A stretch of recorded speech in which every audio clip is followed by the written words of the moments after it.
Alam nyo, mayroon lang ako natatandaan na sinabi nung dating Pangulo natin dito.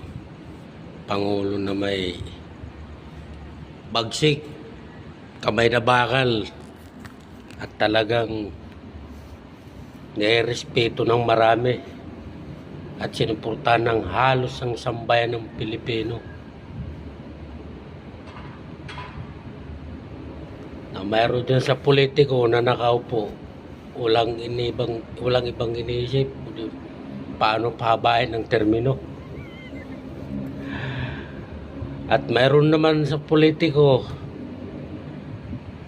na tumutugma sa nangyayari ngayon ay di dapat talaga pagkatiwalaan. Halos silang lahat sa isang bahay.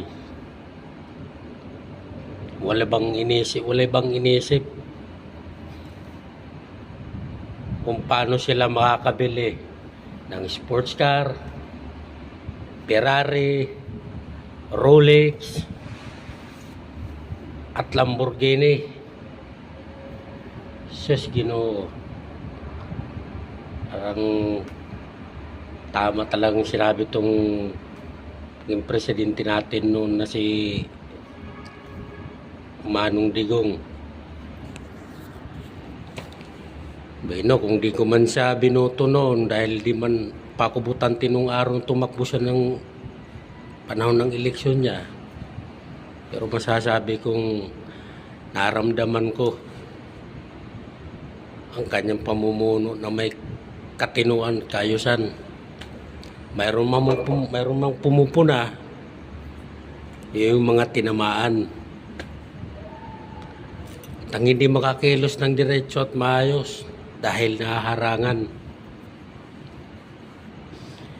Di makahakbang sa masamang plano